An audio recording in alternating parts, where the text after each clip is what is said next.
Hello, magandang araw. Tara samahan niyo akong mamuhay dito sa bukid. Medyo maaga akong gumising dyan kasi kami ay may pupuntahan. Pero bago nga ang lahat, kailangan ko muna maghilamos at mag-toothbrush. Nahulog ko pa nga dyan yung toothbrush ng asawa ko, pero nung tinanong niya ako, tumanggi na lang ako na ako ang nakahulog dito. At pagkatapos, binuksan ko na ang bintana sa kubo at nag-umpisa nang maglinis dito. Maliit lang naman ang loob nito, kaya madali ko lang nalilinis ito. At sa mga nagtatanong kung gaano nakatagal itong kubo, 6 na taon na nga po simula nung pinatayo ito. Alam nyo ba, nasamintado naman talaga itong aming kubo. Gusto kasi ni na mama ay matibay ang pagkakagawa dito. Kapag kawayan lang daw kasi ang ginamit ay baka 3 hanggang 4 na taon lang ay masira na ito. Tapos nilagyan lang namin ng sawali ang dingding at kisame nitong aming kubo. At kung meron nga kayong budget, ganito na rin yung ipatayo nyo kasi tingnan nyo to, 6 na taon na pero matibay at nakatayo pa. At ngayong araw rin nga pala gagawa ako ng itlog pula. Pero bago ang lahat, itong itlog na ito ay akin munang ikakalat. Gusto ko kasing iparana sa mga pamangkin ko ang paghahanap ng itlog ng mga itik. Napansin ko kasi na lagi na lang silang babad sa paglalaro sa kanilang cellphone. Kaya ayan, gusto kong maranasan nila yan kasi masaya din naman yan. At ayan, tinawag ko na nga ang kambal kong pamangkin. Nag-umpisa na nga silang maghanap dyan at tingnan nyo naman yung mga ngiti nila. Halatang nag-e-enjoy at ang saya-saya. Nagpaparamihan pa nga sila dyan ng itlog na makukuha. At ang sabi ko pa nga ay ingat lang sa pagyapak at baka mamaya ay mapirat nyo na. Nakakatuwa nga silang panoorin dahil kita ko na nag-e-enjoy talaga sila. Ang sarap nga palang iparana sa mga bata ngayon yung mga naranasan natin dati. Pero alam nyo ba na problema din ako dahil hindi ko matandaan kung saan ko nilagay ang ibang itlog dito. Feeling ko kasi ay may iba pang hindi nahahanap. Pero hinayaan ko na kasi makikita rin naman namin yun pag namaho na. At ayan, ang dami nilang nakolekta, ready na para gawing itlog pula. At pagkatapos, babalik na kami sa kabilang kubo. Magkalapit nga lang pala ang gulayan at kubo. Tatawid ka lang sa kabilang kalsada at mamaya'y nandun ka na.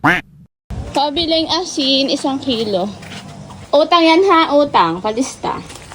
Dagdag mo muna sa lista ko. At pagkatapos nating mangutang, atin na yung uumpisahan. Pero bago ang lahat, ipapakita ko muna kung sino ang leader ng mga itlog. Syempre, ang tatay kong kalbo na hugis itlog ang ulo. At tingnan nyo rin yung nasa likod niya kasing bilog rin ang ulo niya. First time ko ang gagawa ng itlog pula at ang sabi nga ni Papa, kailangan daw timbangin talaga. 1:1 nga daw, pero basta may number kasi kaya hindi ko na ikikwento pa. Pagsamahin lang ang malinis na tubig at asin at syempre, dapat halu-haluin. Kailangan daw ay medyo matunaw ang asin pero wag nyo nang pansinin yung kamay kong ugatin. At sabi nga ni Papa, tikman ko na daw kung may alat na. At syempre dahil ungas, tinikman ko talaga.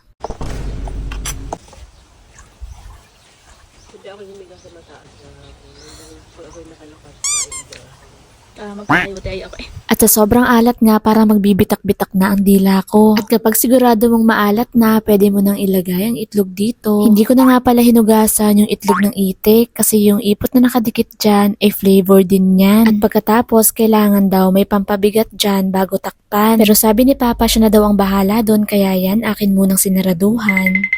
At pagkatapos nga namin dyan, sabi ni Papa, manguha kami ng guyabano. Kasi tingnan nyo, malalaki na ang bunga nito. Syempre, kailangan naming unahan ng magnanakaw. Kaya kahit medyo hilaw, papahinugin na lang namin sa kubo. At tingnan nyo, kahit saan talaga magpunta ang aking tatay, sinusundan talaga siya ng mga kasing bilog ng kanyang ulo. Hay, nakakatuwa talaga kasi ang sipag magtanim ng aking ama't ina. Kaya naman sa ibang prutas talaga ay hindi na kami namumroblema. Trinay ko nga rin dyang manungkit kung kaya ko at pag-uga ko nga buti na lang hindi naglaglagan yung mga langgam sa mata ko. At ayan, pauwi na ang tatay kong kalbo. At pagkatapos naligo na rin ako dyan kasi nga pa Batangas ako ngayong araw. Sa Batangas kasi nagtatrabaho ang asawa ko at miss ko na nga siya pati ang kanyang itlog pula. May prenup din kasi ang kapatid ko sa Batangas at sabi niya kailangan daw niya ako para may alalay siya. At bago nga ako umalis ng kubo, sinisigurado ko na hugot lahat ng mga nakasaksak dito. At pati nga mga halaman ay nilabas ko muna para pag umulan ay madiligan. Yun nga palang ginawa nating itlog pula, sabi ni Papa pagbalik ko ay pwede na. Kaya naman pagbalik namin, wala na kaming poproblemahin sa ulam namin. O siya sige, ako'y aalis muna. Pero wag kayo mag-alala, mag-a-update pa din ako. Abangan nyo na lang yung mga susunod kong video. O sige na, bye.